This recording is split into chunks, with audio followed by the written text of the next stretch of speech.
A deep dive analysis. Let's jump straight into the global impact of the FIFA World Cup. Now, we already know that there is so much drama that surrounds this event because y'all wonderful president has put so many different parameters in place. But there are a few different aspects of this particular event that I want to deep dive into, and I'm bringing y'all along for the ride because y'all normally like when I yap and give y'all my insight. So the first thing on the list, the economic boom that has not materialized. Unfortunately, these types of events are supposed to promise the local economy a lot of revenue. And that has not happened the way that it was expected. And a lot of this is connected to a lot of the different limitations that have been put on a variety of different things that I want to bring to your attention. Because it's one thing to just say it's not happening, but it's another thing to actually sit down and call out the things that you see. So obviously hotel, Airbnb, and any other short rentals are all low percentages. The other thing is that ticketing and merchandising purchases, apparently that money actually goes offshore. So that money doesn't necessarily materialize in revenue outside of what they've already paid to secure those venues and or other locations for the games and any other events that they're hosting. And in addition to that, because of the price inflation, a lot of vacationers that might not attend the game but just want to be in the arena of what's going on, they are not necessarily as interested as they used to be. Let's also not forget that there are a lot of threats that have scared people off in all of these host cities where there is this larger level of concern, heightened level of security, and with increased pricing, what am I actually going to be able to enjoy while in the arena and vicinity of such an event? Then we'll get into my favorite part, the international travel restrictions. So, explain this to me. You intend to host an international sports competition, and then you intend to put so many restrictions on what is actually possible for these individuals to even get here. And then once they can't, you think that you have won when you are simply decreasing the possibility of the last minute purchases of local participants and or attendees. Am I making sense? Let's jump straight into how some of these participants, whether they be referees, coaches, actual players, photographers, journalists, and people along that same arena are being detained and are being sent back home after obtaining the official visa that they were supposed to get, after being credentialed by FIFA. Does that make sense? There was this whole conversation about Donald Trump confirming that they would be welcomed without discrimination. Well, I think some of that might have been the case before the war in Iran. Because coincidentally enough, there is a story about an Iranian man that purchased a ticket once he found out that Iran was actually going to qualify to participate in this competition.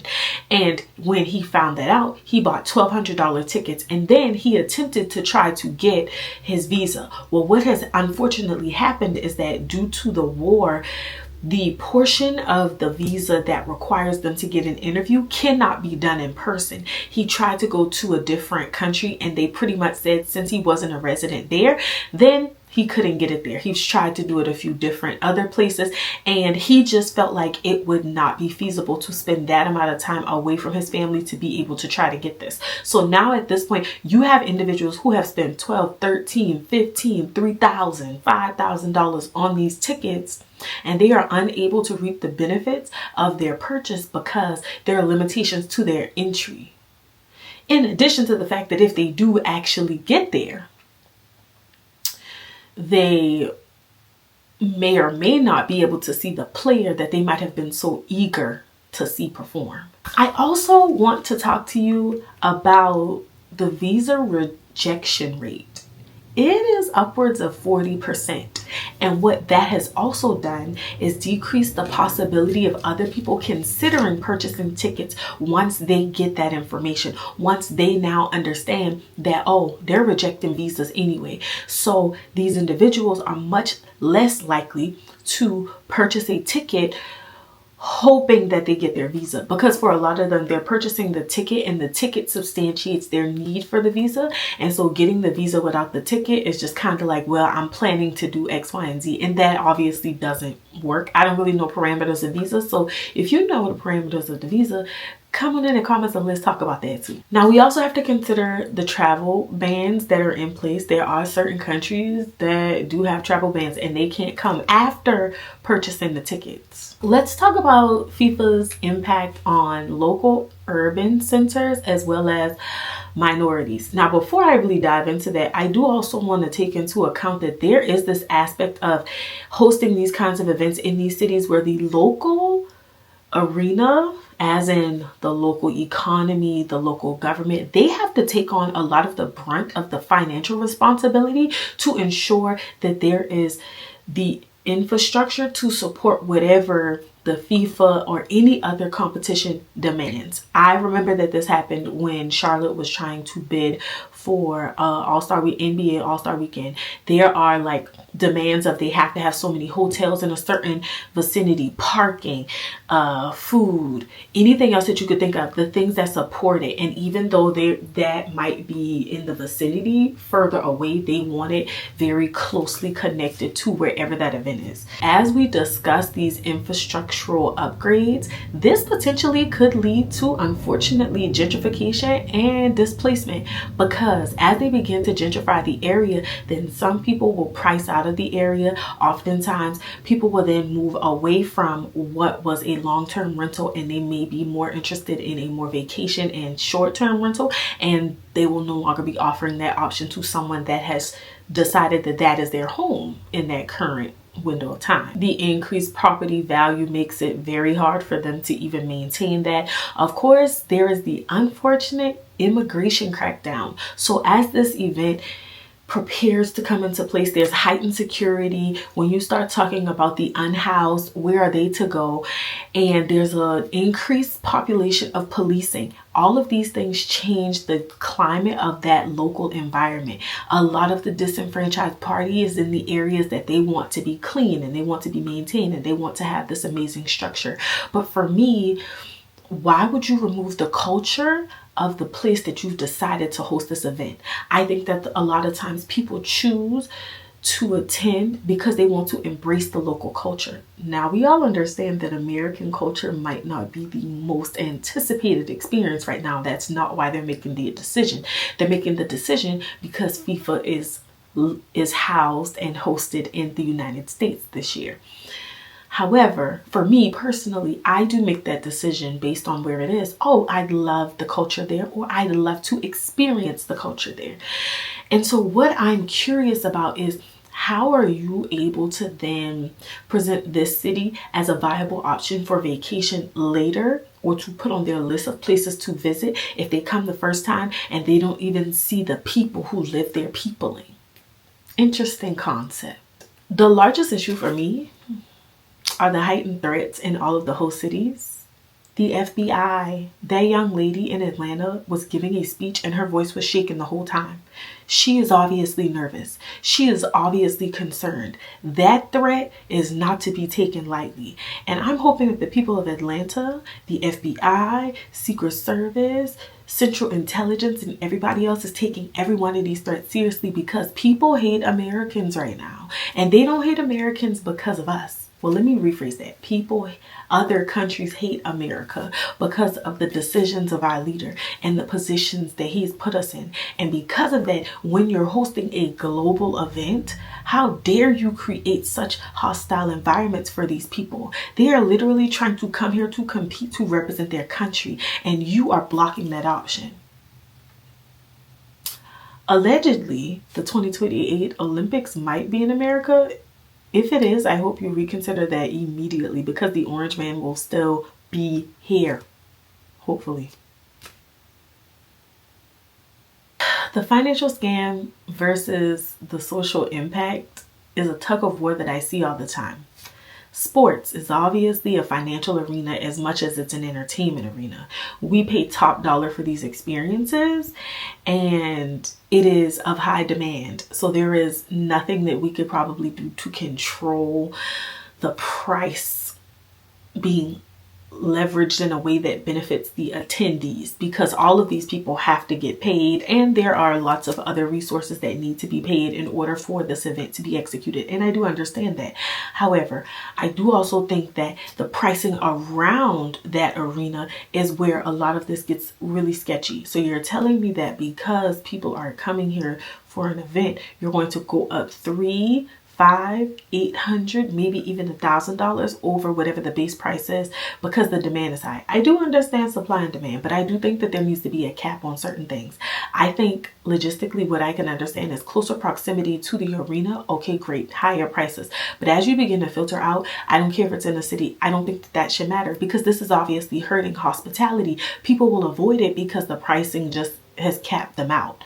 In this economy, the pricing caps you out a lot earlier than it might have in previous years. Now we consider things like the rules of engagement. When you're starting to talk about these arenas, you're starting to talk about the size of the population, the reach of this particular event.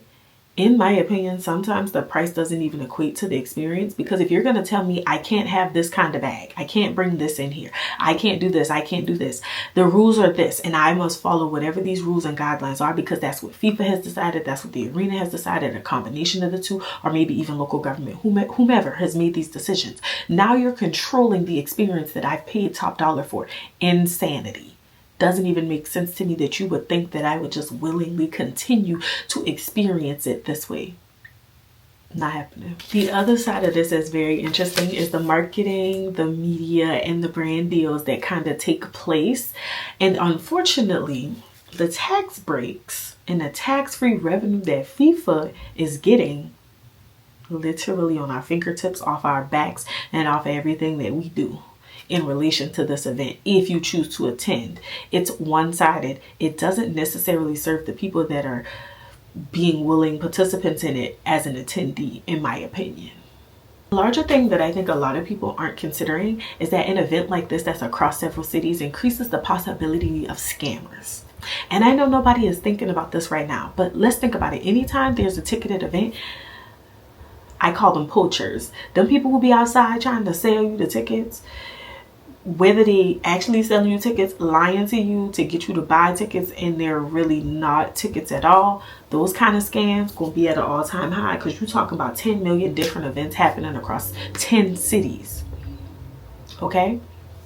In addition to that, people in larger populations make themselves much more susceptible to all the cyber scams that can take place, whether that's like credit card fraud. They can use your phones and get into your data. They can steal your phones. They can promise you certain things. And I wouldn't be surprised if there are some scams in relation to like the hotels and Airbnbs that people are living in. It could literally be a squatter that's posting it on social media in order for them to make money. I know this sounds crazy, but this is literally the possibility of what can happen.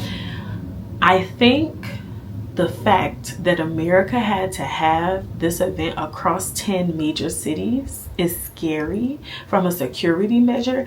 And it's just a variety of ways. Like, yeah, we got the whole cyber scams. We got scams in general. Considering all of the different data breaches that we've had, this is the major opportunity for a data breach, because there's a lot of systems and resources that are running this experience.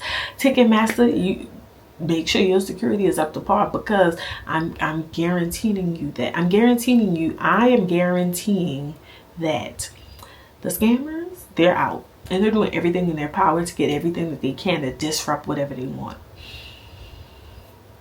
Now, do I feel like hosting FIFA 2026 in the United States of America was a viable option? No, I do not. I think that considering the cultural climate that we're in, that was a horrible decision. But I know that that decision was made well before we were in our current circumstance. Now, what I would love for us to do is continue this conversation in the comments, where you can tell me what other factors you think might negatively impact the FIFA 2026 experience. What are other factors that I didn't even highlight and consider? And beyond that, how do you feel about Olympics 2028 being in America, if that's a possibility? Should it be here? Should they consider someplace else? Or is America equipped to handle this level of an event considering the climate? Use your imagination. Gather in the comments. Let's have a conversation. Until next time, bye y'all.